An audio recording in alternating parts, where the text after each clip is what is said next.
ஹதீஸ் வந்திருக்கிறது. ரசூலுல்லாஹ்வுடைய பிரதானமான உபதேசங்களில் கட்டுப்பட்டது துஹா தொழுகையை நீங்கள் விட்டுவிடாதீர்கள், பல்வேறு விதமான பரக்கத்துகள் இதில் இருக்கிறது. அதற்கு அபூ ஹுரைரா ரலியல்லாஹு அன்ஹு அவர்கள் அறிவிப்பார்கள், புகாரியிலே பதிவாக இருக்கும், ரசூலுல்லாஹ் எனக்கு பிரத்யேகமாக சொன்னார்கள், வசியத் செய்தார்கள், உபதேசம் செய்தார்கள் 3 விஷயத்தை கொண்டு. அந்த 3லே முக்கியமானது ஸலாத்துல் துஹா, துஹா தொழுகையை நீங்கள் கைவிட்டு விடாமல் கடைபிடியுங்கள் என்று எனக்கு சொல்லித் தந்தார்கள். நாம் கேட்டு கிடைத்த அருள் என்பது இருக்கலாம் வாழ்க்கையிலே, கேட்காமலேயே பல அருளை அல்லாஹ் நமக்கு தந்திருக்கிறான், பல்வேறு நிஅமத்துகளை தந்திருக்கிறான். அதிலே முக்கியமானது பிரதானமானது நாமெல்லாம் அல்லாஹ் என்று இறைவனை ஒருவன் என்று ஏற்றிருக்கிறோம். இறை தூதர் முஹம்மது நபி ஸல்லல்லாஹு அலைஹி வஸல்லம் அவர்களுடைய தூதுத்துவத்தை ஏற்ற ஒரு ஈமானை பெற்ற இறை நம்பிக்கையாளர்களாக இருக்கிறோம். அன்பிற்குரியவர்களே, இது ஆகப்பெரிய கிருபை, ஆகப்பெரிய நிஅமத், அருள். பொதுவாகவே நன்றி செய்கிற பொழுது மென்மேலும் உங்களுக்கு நாம் கொடுத்த அருளை அதிகரித்து தருவோம் என்று அல்லாஹ் சொல்கிறான். நமக்கு கிடைக்கப்பட்ட ஈமானினுடைய அந்த அருளுக்கு சதாவும் ஒவ்வொரு நாளும் நாம் அவனுக்கு நன்றி உபகாரத்தோடு இருக்கிற பொழுது ஈமானோடு மரணிக்கின்ற பாக்கியத்தையும் அல்லாஹ் தருவான். நமக்கு பின்னால் இருக்கக்கூடிய சந்ததிகள், நம் குடும்பத்தை சார்ந்தவர்கள், நம்முடைய உறவுக்காரர்கள், நம்முடைய பின்னால் வரக்கூடிய தலைமுறைகளுக்கெல்லாம் ஈமான் நசீபை அல்லாஹ் தருவான் என்று பெருமக்கள் நமக்கு சொல்லித் தருகிறார்கள். திருக்குரானிலே அல்லாஹ் சொல்லுவான் தானே, ல இன் ஷக்கர்த்தும் ல அஸீதன்னக்கும், நீங்கள் உங்களுக்கு கிடைக்கப்பட்ட அருளுக்கு நன்றி உணர்வோடு வாழ்வீர்களேயானால் உங்களுக்கு கொடுத்த அருளிலே இன்னும் அதிகரித்து தருவோம். வல இன் கஃபர்த்தும், நீங்கள் நன்றியை மறப்பீர்களேயானால், நன்றியை விட்டு அப்பாற்பட்டு வாழ்வீர்களேயானால் உங்களுக்கு லயின் கஃபர்த்தும் இன்ன அதாபி ல ஷதீத், என்னுடைய வேதனை மிகவும் கடுமையானதாக இருக்கும் என்று ரப்புல் ஆலமீன் அல்லாஹ் சொல்லித் தருகிறான். அன்பிற்குரியவர்களே, இந்த நூலிலே நாம் ஜுல்ஃபிகார் நக்ஷபந்தி தாமத் பரக்காத்துஹும் அவர்கள் தொகுத்த 10 விதமான ஆலோசனைகள் என்ற நூலின் மொழியாக்கத்திலே இருந்து சில விஷயங்களை தான் நாம் பார்த்து வருகிறோம். அந்த நூலிலே ஹஜ்ரத் ஜுல்ஃபிகார் நக்ஷபந்தி ரஹிமஹுல்லா அவர்கள் தாமத் பரக்காத்துஹும் அவர்கள் சொல்கிறார்கள், நன்றி உணர்வோடு வாழக்கூடிய மனிதராக நாம் இருப்பதற்கு நாயகத்திடத்திலிருந்து சில பாடங்களை எடுத்துக்கொள்ள வேண்டும்.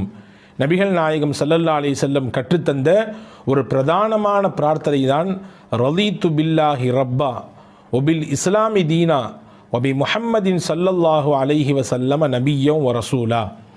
ரலீது பில்லாஹி ரப்பா, அல்லாஹுவை நான் ரப் என்று, எஜமானன் என்று பொருந்திக் கொண்டேன். ஒபில் இஸ்லாமி தீனா, எங்களுடைய மார்க்கமாக இஸ்லாத்தை நாங்கள் ஏற்றுக்கொண்டோம். ஒபி முஹம்மதின் ஸல்லல்லாஹு அலைஹி வஸல்லம் நபிய்யம் வ ரசூலா, முஹம்மது நபி ஸல்லல்லாஹு அலைஹி வஸல்லம் மன்னவர்களை நபியாகவும் ரசூலாகவும் நான் சம்மதித்தேன், அவர்களை நான் பொருந்திக் கொண்டேன் என்று பொருள்பட இருக்கக்கூடிய இந்த துவாவை எவர் ஓதி வருகிறாரோ அவர் நன்றி செலுத்தியவராக ஆகுவார் என்பதை ஹஜ்ரத் ஜுல்ஃபிகார் தாமத் பரக்காத்துஹும் அவர்கள் இந்த நூலிலே நமக்கு தருகிறார்கள். அன்பிற்குரியவர்களே, நன்றி உணர்வோடு இருப்பதற்கு இன்னொரு வழியையும் நமக்கு இந்த நூலிலே அவர்கள் கற்றுத்தருகிறார்கள்.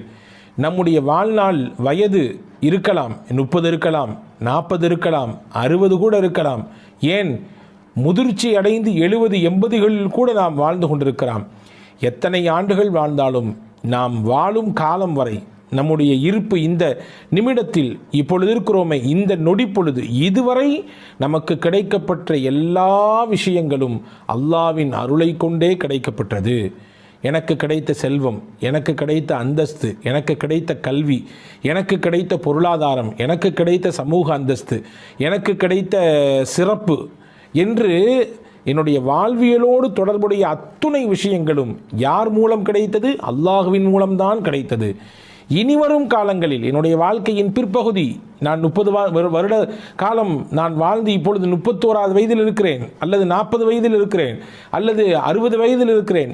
இனி என் ஹயாத் முடியும் வரை, என்னுடைய வாழ்க்கையின் கடைசி வரை கிடைக்கக்கூடிய விஷயமும் அல்லாஹ்விடத்திலிருந்து தான் கிடைக்கும் என்ற நம்பிக்கையோடு ஒருவர் அந்த நிலைப்பாட்டை வெளிப்படுத்தக்கூடியவராக இருப்பாரையானால் நிச்சயமாக அவரும் நன்றி உணர்வு மிக்கவர் என்பதை பெருமக்கள், குறிப்பாக ஹஜ்ரத் தாமத் பரக்காத்துஹும் ஜுல்ஃபிகார் ரஹிமஹு தாமத் பரக்காத்துஹும் அவர்கள் சொல்கிறார்கள். அன்பிற்குரியவர்களே, என்னுடைய திறமையாலோ, என்னுடைய கல்வி அறிவினாலோ, என்னிடத்தில் இருக்கக்கூடிய செல்வ செழிப்பினாலோ, என்னிடத்தில் இருக்கக்கூடிய அதிகாரத்தினாலோ, என்னிடத்தில் இருக்கக்கூடிய பலத்தினாலோ எதுவும் கிடைக்கவில்லை, எல்லாம் அல்லாவின் அருள் என்ற எண்ணத்தோடு ஒருவர் தன்னுடைய வாழ்வை அமைத்துக் கொள்வாரையானால் அவரும் நன்றிக்குரியவர், நன்றி செலுத்தியவராக இருப்பார் என்பதை ஹஜ்ரத் ஜுல்ஃபிகார் தாமத் பரகாத்துஹும் அவர்கள் சொல்லித் தருகிறார்கள். அன்பிற்குரியவர்களே, எனவே நன்றி உணர்வோடு வாழ வேண்டும். அது நம்முடைய கடைசி நிமிடத்திலே கலிமாவின் பாக்கியத்தை நமக்கு பெற்றுத்தரும். ஹஜ்ரத் ரசூலுல்லாஹி ஸல்லல்லாஹு அலைஹி வஸல்லம் அன்னவர்கள் சொல்லக்கூடிய ஹதீஸ் பதிவு செய்யப்பட்டிருக்கிறது தானே,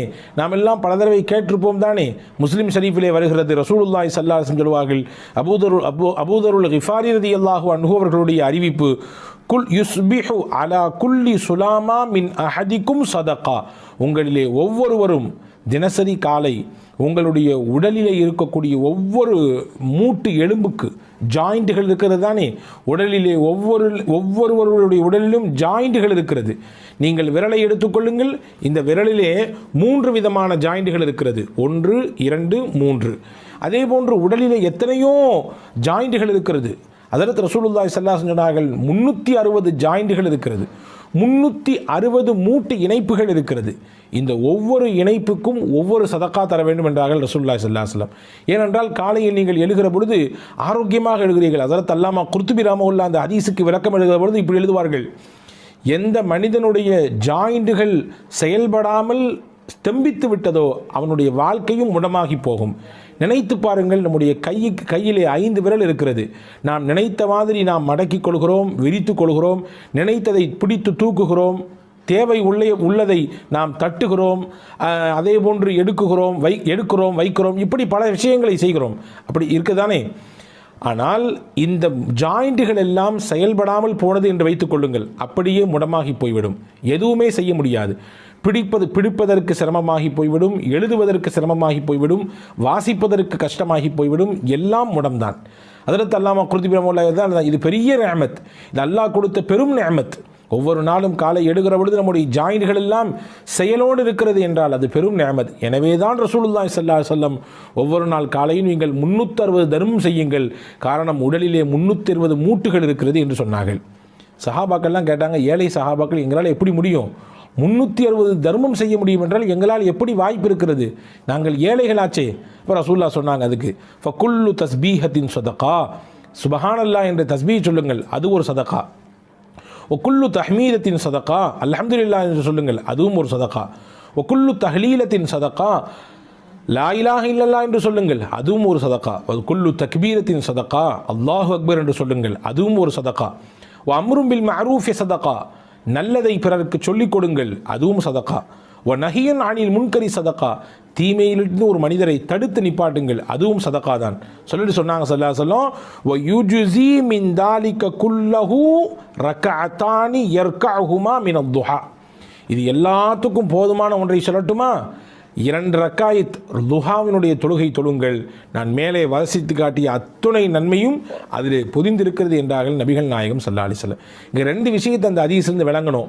ஒன்று, ஒவ்வொரு நாளும் தனக்கு கிடைக்கப்பட்ட அருளுக்கு ஒரு மனிதர் நன்றி உள்ளவனாக இருக்க வேண்டும் என்பதை ரசூலுல்லாஹ் அந்த ஹதீஸை சொல்கிறாங்க. நன்றி செய்வதற்குரிய வழி என்ன என்பதை சஹாபாக்கள் கேட்ட பொழுது எளிமையான வழியை, நன்றி செய்வதற்குரிய வழியை அழகாக பெருமானா சொல்லித் தருகிறார்கள். தஸ்பீ செய்யுங்கள், தஹ்மீது செய்யுங்கள், அல்லாஹ் அக்பர் என்று சொல்லுங்கள், லா இலாஹ இல்லல்லாஹ் சொல்லுங்கள், எதுவும் இல்லையா, இது எல்லாத்தினுடைய நன்மையையும் நான் பின்னால் சொல்லக்கூடிய ஒரு விஷயம் உங்களுக்கு பெற்றுத்தந்துவிடும். அதுதான் லுஹாவினுடைய 2 ரக்காய் தொழுகை என்று நபிகள் நாயகம் ஸல்லல்லாஹு அலைஹி வஸல்லம் சொன்னார்கள். ஆயிஷா ரலியல்லாஹு தஆலா அவர்கள் அறிவிப்பார்கள், ஹதீஸிலே பதிவாக இருக்கிறது, முஸ்லிமிலே வந்திருக்கிறது, கான ரசூலுல்லாஹி ஸல்லல்லாஹு அலைஹி வஸல்லம் யுஸல்லி ஸலாத்தல் லுஹா அர்பஅன், நபிகள் நாயகம் தொடர்ச்சியாக 4 ரக்காயத் லுஹாவினுடைய தொழுகையை எப்பொழுதுமே தொழுது வருவார்கள் என்று ஹஜ்ரத் அன்னை ஆயிஷா ரலியல்லாஹு தஆலா அவர்கள் சொல்கிறார்கள். நாடினால் பெருமானால் யஸீது மாஷா அல்லாஹ், அல்லாஹ் நாடினால் அவர்கள் அதைவிடவும் கொஞ்சம் கூட்டிக் கொள்வார்கள். ஹதீஸ் வந்திருக்கிறது. ரசூலுல்லாஹ்வுடைய பிரதானமான உபதேசங்களில் கட்டுப்பட்டது லுஹா தொழுகையை நீங்கள் விட்டுவிடாதீர்கள், பல்வேறு விதமான பரக்கத்துகள் இதில் இருக்கிறது.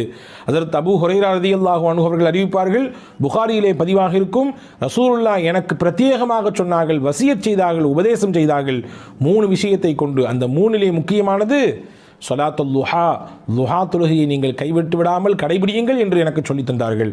ஹதீஸில் வந்திருக்கிறது, நபிகள் நாயகம் ஸல்லல்லாஹு அலைஹி வஸல்லம் சொல்லக்கூடிய ஹதீஸ். ஹஜ்ரத் அபூதர் ரலியல்லாஹு அன்ஹு, ஹஜ்ரத் அபூதருல் கிஃபாரியும் அபு தர்தா ரலியல்லாஹு அன்ஹு அவர்களும் அறிவிப்பார்கள். முஸ்னத் அஹ்மதிலே இந்த ஹதீஸ் பதிவாக இருக்கிறது.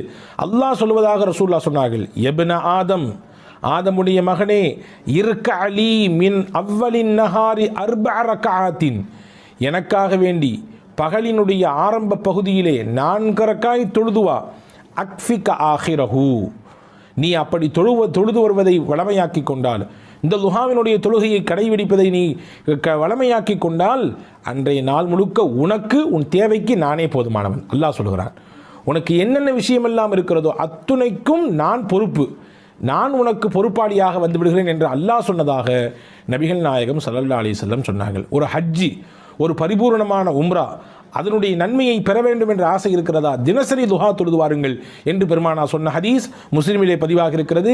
ஹஜ்ரத் அனஸ் இப்னு மாலிக் ரலியல்லாஹு அன்ஹு அவர்களுடைய அறிவிப்பாக, நாங்கள் எங்கள் வாழ்க்கையில் பரக்கத்தை எதிலிருந்து பெற்றுக்கொண்டோம்? லுஹா தொழுகையின் மூலமாக பெற்றுக்கொண்டோம்.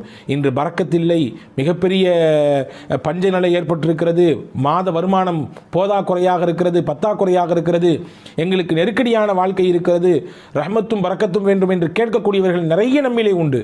அவர்களுக்கெல்லாம் நபிகள் சொல்லக்கூடிய பாடம், லுஹா தொழுகையை கையில் எடுங்கள். அன்பர்களே, லுஹாவிலே இவ்வளவு பெரிய நன்மைகள் இருக்கிறது. லுஹா தொழுகையிலே ரசூலுல்லாஹி ஸல்லல்லாஹு அலைஹி வஸல்லம் அன்னவர்கள் இந்த ஹதீஸின் ஊடாக 2 செய்தியை சொல்லிவிட்டார்கள். ஒவ்வொரு நாளும் அல்லாஹ் உங்களுக்கு வழங்கியிருக்கக்கூடிய அருளை நீங்கள் மறந்து விடாதீர்கள், அவனுக்கு நன்றி செய்து கொண்டே இருங்கள். அந்த நன்றி செய்வதற்குரிய வழியை சொல்லுகிற பொழுது லுஹாவை நீங்கள் தொழுகுங்கள். அதன் மூலமாக நன்றி செய்த நடிகாராகவும் நீங்கள் ஆக முடியும். உங்கள் வாழ்க்கையிலே கிடைக்க வேண்டிய எல்லா விதமான விஷயங்களுக்கும் அல்லாஹ் உங்களுக்கு பொறுப்பாளியாக மாறுகிற உயர்ந்த அந்தஸ்திற்கு உயர முடியும் என்பதையும் நபிகள் நாயகம் ஸல்லல்லாஹு அலைஹி வஸல்லம் இந்த ஹதீஸின் வழியாக நமக்கு சொல்லித் தருகிறார்கள். அன்பர்களே, எனவே நன்றி உள்ள அடியாராக நாம் இருக்கிற பொழுது நிச்சயமாக நமக்கு அல்லாஹ் வழங்கியதை இன்னும் அதிகப்படுத்துவான் என்பது ஒருபுறம் இருந்தாலும், மறுபுறம் முக்கியமாக நம்முடைய கடைசி சமயத்திலே கலிமாவின் பாக்கியம் கிடைக்கும். ஒரு கல்லில் 2 மாங்காய் என்று இதைதான் சொல்வார்களோ, வல்ல ரஹ்மான் பின்பற்றி நடக்கக்கூடிய தௌஃபீகை உங்களுக்கும் எனக்கும் எல்லா மக்களுக்கும் தருவானாக. அடுத்த